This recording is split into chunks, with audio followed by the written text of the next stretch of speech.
terkait dengan persepsi rapor ini.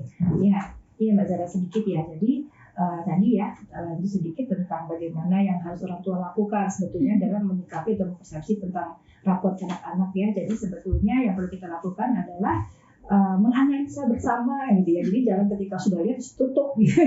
Terus dimasukkan. Jadi ingatnya ketika harus dikembalikan ke sekolah kemudian ditandatangani. Jadi sebetulnya kenapa rapor itu perlu kita analisa, bahkan mungkin juga perlu kita berkoordinasi atau mungkin berbicara, berkonsultasi gitu ya dengan guru. Nah, namun memang sekarang saya melihat ya banyak sekali sekolah-sekolah yang mengurangi waktu orang tua untuk berkonsultasi dengan guru gitu ya, karena mungkin juga banyak juga mereka ini. Tapi sebetulnya inilah yang kadang-kadang dirasakan oleh orang tua. Mereka harus artinya memang mencari waktu luang untuk bisa bertanya dengan guru perihal anaknya. Nah, bisa jadi sebenarnya disiasati menanyai hal ini tidak pada saat ketika guru tadi memberikan rapor kepada orang tua, karena memang hari itu pasti full sibuk ya, pasti antri. Nah, waktunya pun juga memang sangat dibatasi dan guru juga tidak tenang itu ya untuk memberikan jawaban karena tadi mungkin juga sudah dibatasi waktu. Dan orang tua yang lain kan juga mungkin sudah masih tidak nyaman ketika ada satu orang tua yang mungkin terlalu lama berkonsultasi, sehingga sebaiknya memang sekolah juga perlu memberikan kesempatan kepada orang tua untuk menanyai tentang hasil raport anaknya. Karena memang sebetulnya hasil raport ini juga perlu untuk kita analisa bersama dengan guru gitu ya, sehingga saya juga berharap sekolah-sekolah pasca misalnya menerima rapor tentunya harusnya diberikan juga satu hari untuk orang tua konsultasi gitu. Nah, yang ini yang kadang-kadang saya lihat sekolah itu kurang memberikan waktu ini, sehingga orang tua artinya memberikan pendapat atau pandangannya sendiri-sendiri. Nah, dan akhirnya juga efeknya adalah tadi ada orang tua yang memberikan label kepada anak, menghukum anak gitu ya, sehingga ini juga menjadi suatu hal yang tidak menyenangkan oleh anak. Jadi kalau bagi rapot malah anaknya kadang-kadang juga menjadi tidak suka atau tidak paham maksudnya bagi rapot itu apa, kok selalu yang menjadi salah saran itu dia ya ketika saya tidak memuaskan. Dan akhirnya si anak juga mungkin tidak termotivasi untuk lebih baik lagi karena tadi orang tua juga mungkin tidak punya partner yang lebih bisa menyampaikan secara lebih kondusif sebetulnya waktunya juga ya, sehingga kan mereka mempersepsikan sendiri tentang hasil rapot anaknya ini gitu. Sehingga saya berharap ya mungkin sekolah-sekolah yang memang juga sangat peduli gitu ya, tidak hanya sekedar memberikannya saja tapi juga memberikan juga kesempatan untuk konsultasi. Nah, susahnya memang untuk beberapa sekolah formal yang memang misalnya contoh gitu ya SMP, SMA, mereka terkadang kendalanya adalah wali kelas yang bukan pengampu mata pelajaran di kelas anaknya.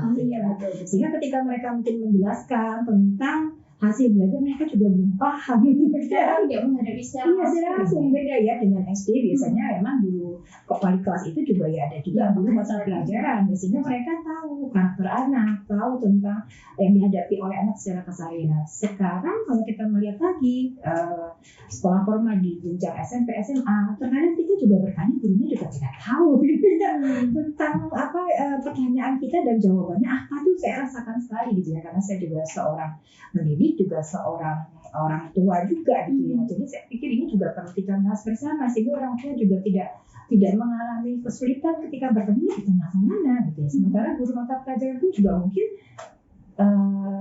tidak semua orang tua juga mau langsung bertanya kepada guru mata pelajarannya ya, karena biasanya juga mereka mampu juga banyak kelas seperti itu. Nah, ini juga mungkin perlu dicari cara juga ya, apakah memang ada diskusi-diskusi bagi sekolah-sekolah khususnya untuk wali kelas ya, mungkin ada guru mata pelajaran yang dimintai gitu ya, sebuah semacam diskusi singkat oleh para guru dengan guru mata pelajaran supaya mereka juga bisa menyampaikan juga kepada orang tua tentang tadi hasil belajar anaknya. Itu penting sekali. Karena memang kalau kita lihat ya namanya raport ini kan tadi kan rangkuman hasil belajar siswa begitu. Terutama ini ketika di sekolah dan orang tua betul-betul tidak tahu gitu. Apalagi anak-anak yang memang dikatakan mereka sudah mandiri ya, terkadang orang tua akhirnya menanya si anak gitu, kok bisa nilaimu rendah, padahal misalnya kamu menganggap bahwa ini bisa. Nah, akhirnya mungkin si anak juga karena dilihat tadi adalah mengapa yang nilainya rendah, yang dia lihat kan bahwa itu sudah mengarah pada apa ya, sebuah label ya, artinya bahwa pasti ya misalkan aku nih, padahal mama tidak tanya misalnya kemarin nilainya ini usahamu apa ya, kayak gitu ya. Kalau sekarang misalnya guru ini kira-kira apa sih yang terjadi, misalnya apakah mama bisa bantu, apakah bisa kita support dalam hal misalnya les, atau mungkin kamu butuh teman untuk misalnya belajar lebih banyak, itu tentang PR-mu bagaimana, sebetulnya kan di situ, karena kan ini rangkuman hasil ya, berarti ada proses yang mungkin dia belum bisa maksimal, karena rapot itu kan juga bukan hanya pada nilai ulangan akhir, tapi kan gabungan dari tugas-tugas juga. Nah, apakah tugas-tugasnya, apakah mungkin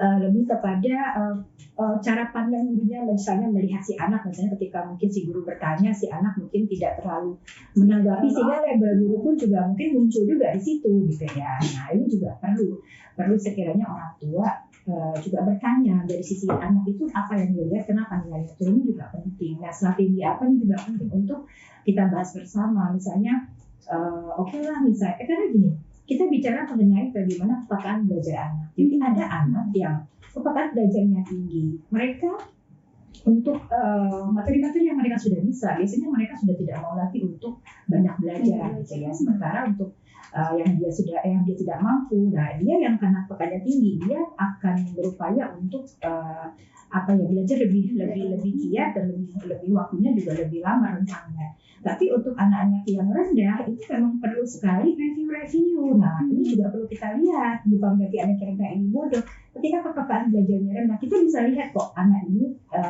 ketika kita ajar satu kali dia belum paham, 2 kali belum paham, berarti memang harus ada review terus. Tidak bisa kita anggap bahwa ketika di sekolah selesai kemudian si anak mampu atau hanya belajar pada saat mau ujian, itu tidak bisa. Jadi perlu latihan soal, perlu juga mungkin tanya jawab gitu ya. Nah, perlu juga mungkin kita juga, jika memang mungkin bukan orang tua yang punya waktu dan orang tua yang sabar dalam mengajari anak, ya kita butuh partner juga, mungkin les, bisa private, bisa juga bimbingan belajar, ini juga perlu dievaluasi bersama dan tidak memaksakan tentunya kepada anak, dan anak boleh memilih seperti itu. Betul, karena memang ada juga nih faktor eksternal yang mungkin bisa mempengaruhi nilai anak selama semester, mungkin karena lingkungan atau temannya, atau mungkin karena gurunya diganti kan. Itu terkadang dari guru sendiri pun bisa mempengaruhi guru. Biasanya guru matematika yang baik gampang luasnya. Tapi memang yang perlu kita sampaikan kepada anak adalah bahwa kita tidak bisa mengubah gitu ya apa yang kamu suka, kemudian orang lain juga menjadi apa yang seperti kamu inginkan. Sehingga memang sebetulnya yang kita perlu tekankan kepada anak adalah bagaimana strategimu menghadapi misalnya guru-guru yang tidak menyenangkan seperti itu ya, karena nanti kamu seiring dengan waktu kamu akan bertemu dengan misalnya orang-orang yang berbagai macam tipe. Mungkin saat ini hanya guru yang mungkin tidak menyenangkan hanya satu mata pelajaran. Besok kamu akan bertemu di level paling tinggi lagi, misalnya di SMA kuliah, kamu akan banyak bertemu dengan orang-orang yang mungkin tidak begitu banyak bicara denganmu, tidak nyaman ketika menyampaikan materi, tapi tidak banyak bicara denganmu gitu ya, itu juga agak repot. Sehingga memang yang perlu kita persiapkan adalah bagaimana anak menghadapi misalnya guru-guru yang mungkin menurut dia tidak nyaman ketika menyampaikan, maka strategi belajarmu apa ketika gurumu tidak nyaman untuk menerangkan. Kita cari guru yang enak menerangkan gimana gitu ya. Kita cari guru di luar yang mungkin lebih kamu mudah untuk menerima. Nah, seperti itu sebetulnya. Insya Allah anak paham kok bagi acara seperti ini. Karena repotnya adalah ketika orang tua ikut menyalahkan si guru. Nah, sebetulnya tidak apa-apa jika ada komunikasi yang baik, tapi kata orang tua juga menyampaikan ini. Namun saya rasa memang agak susah ya untuk kita orang tua tadi memberikan masukan kepada guru yang mungkin sudah puluhan tahun mengajar ya, mereka mungkin sudah terbentuk sebuah habit ya, sehingga ya yang perlu kita sampaikan kepada anak adalah bagaimana dia mencari problem solving terhadap permasalahan dia, ini penting sekali. Baik. Dari raport itu sebetulnya ada banyak hal yang bisa digali, ada banyak hal yang bisa nantinya ini istilahnya bisa mengubah bagaimana langkah. Jadi yang saya sampaikan sebetulnya bagaimana hasil raport itu dalam persepsi orang tua adalah bagaimana cara kita melihat potensi anak dari semua mata pelajaran yang ada, mana yang menurut kita ketika stabil berarti di sinilah potensinya. Ketika ini bisa naik turun berarti memang anak ini perlu untuk dikembangkan dengan strategi yang tepat dalam belajar. Ketika rendah ya memang paling tidak kita mengajarkan kepada anak untuk bisa mencapai yang standar saja, tidak terlalu yang sangat tinggi gitu ya. Oh nilainya di atas KKM saja sudah cukup gitu ya, karena bisa jadi ini bukan potensi yang memang menonjol dirinya seperti itu. Dan yang paling utama sebetulnya adalah bagaimana orang tua juga memberikan masukan terhadap kesulitan belajar anak supaya dia juga tahu bahwa sebetulnya rapot ini juga sangat penting nantinya untuk kedepannya, karena ini adalah bagian dari proses belajar. Baik.